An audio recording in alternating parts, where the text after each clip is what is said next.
د سیند غاړې ته یو وړوکی کلی و چې نوم یې ګلدره و. د کلي خلک ساده ژوند کوو. سهار به کروندو ته تلل او ماښام به د حجرې مخې ته ناست وو. خو په دې کلي کې یوه داسې ښځه اوسېدله چې د ټول کلي د خبرو موضوع ګرځېدلې وه. د هغې نوم زرینه و. زرینه بد انسانه نه وه، بلکې ډېر پاک زړه، مهربانه او د مرستې لاس لرونکې ښځه وه. خو الله پاک هغې ته یو عجیب تکلیف ورکړی و. د هغې له بدن نه به ډېر کاربن ډای اکساید خارجېده. کله به چې هغې ژوره ساه واخیسته یا به یې خبرې کولې، نو خلک به سمدستي پوه شول چې زرینه راغله. په پیل کې خلکو دا خبره ټوکه ګڼله. ماشومان به خندل، ښځې به په پټه خبرې کولې او ځوانان به یو بل ته اشاره کوله. یار، زرینه راغله، هوا بدله شوه. خو د وخت په تیریدو سره خبره د خندا نه د تکلیف خواته ولاړه.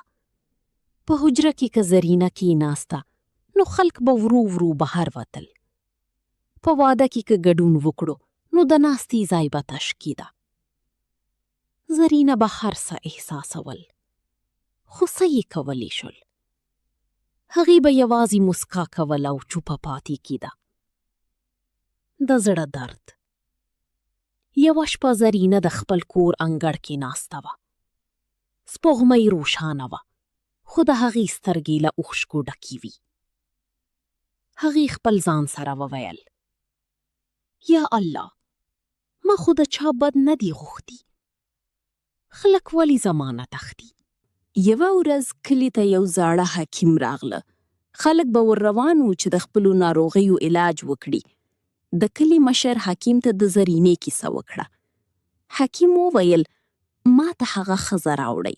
یوه ورځ څو ماشومان د هغې د کور مخې ته لوبې کولې. یو ماشوم وویل: مه ورځئ، زرینه انا به راوځي. دا خبره د زرینې زړه لکه چا چې په چاقو وهلی وي داسې خوج کړه. هغې دروازه ورو وتړله او ځان یې دننه بند کړه. هغه ورځ زرینه پریکړه وکړه چې نور به له خلکو لیرې ځون کوي. یوازیتوب. زرینه به سهار وختي بازار ته تلله چې خلک کم وي. ماښام به کور ته ستنېده. د کلي میلې، ودونې او غونډې یې پرېښودلې. خو عجبه خبره دا وه، هر ځل چې هغه له خلکو لیرې شوه، د کلي فضا هم بدله شوه. خلک لږ لږ غمجن شول، ځکه چې زرینه د ستونزې سبب وه، خو هغې به د هر چا مرسته کوله. که څوک ناروغ شو، زرینه به لومړی رسېدله. که چاته ډوډۍ نه وه، زرینه به پټه ور رسولې. خلکو ورو ورو احساس کړ چې دوی یوازې د هغې ستونزه لیدله، انسانیت یې نه لیده.